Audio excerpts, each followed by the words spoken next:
Well, all righty. Hey, it's Clarence, and coming to you from the home office today. Say what's up to Willie. Hey, Willie! Original live and kicking concert poster. If you followed me for any amount of time, then you probably know I was in radio broadcasting for about 10 years. Yeah, I believe about 10 years. And I've got all this cool memorabilia from that time.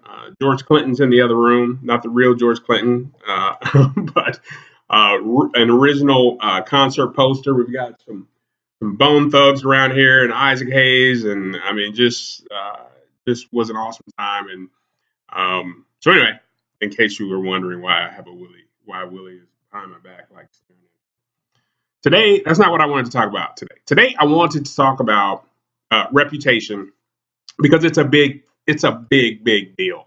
You know, all of your customers, clients, your patients, everybody has a megaphone nowadays. And one of the things that um, people always ask is how do I ethically get more reviews? And really, it comes down to asking for it.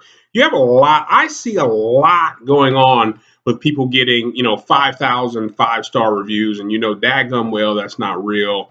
You've got call centers that are just calling until somebody gives you a review. You want to call a couple of times, that's fine. But there are some people taking it really to the extreme. What I wanted to do was just give you 5 kind of true things to consider when you're getting reviews. And number one is don't give prizes. I know that is a something that marketers have come up with and kind of sold you on. Is give us a review and we'll put you in the drawing for a $10 gift card or whatever. That is so 1999, or it's 2019 now, so I can say that's so 2016.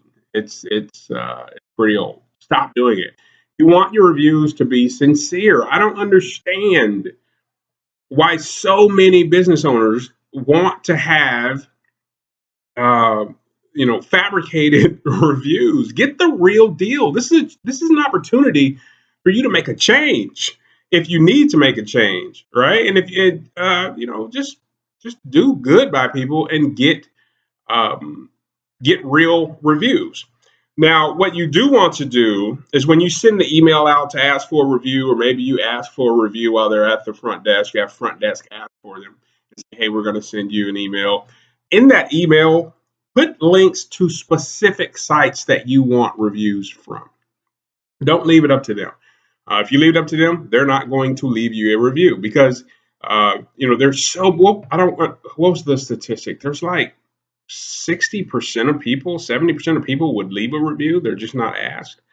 But ask them and give them a link to a specific review place. If it's Home Advisors, that is top for you and not necessarily Google. I know Google is big for everybody, but you want to have Google. Give them 3 options. Google, Home Advisors, Facebook is really big now. So give them 3 options that they can go and give you a review. Now, when you get the reviews, add them to your site. That is one thing that I see hardly anyone doing. You should have a review on every single one of your service pages. Okay. So that relates to that service. So if you do oil changes, have 1 or 2 reviews on oil changes. If you do braces, orthodontia, I like that word, orthodontia, then have 1 or 2 reviews about that particular product or service on that page, because this is what's happening in the mind of your visitor. They visit the page, they're kind of looking at you, they're evaluating you, and they're evaluating this service. You want to get into the conversation that's already in their head. Do I need this service? Is it worth it? Are these people trustworthy? Well, oh my goodness, there is a review about this service, about these people being trustworthy, about them being glad that they did it, about them saying, hey, I was skeptical, but I did it anyway, and I feel awesome. So specific reviews for specific pages, and definitely, somewhere on the home page or whatever, get one or two reviews that are general if you have those. So let your people give you a review, and and take the ones that are specific to products and services and put those on the page. Don't want to beat that up, but that's really good. It's called social proof. Okay, if you see me looking up, I'm looking up at my notes to make sure that I give you the 5 that I wanted to give you, and just not go out on a rant, because that's really easy to do.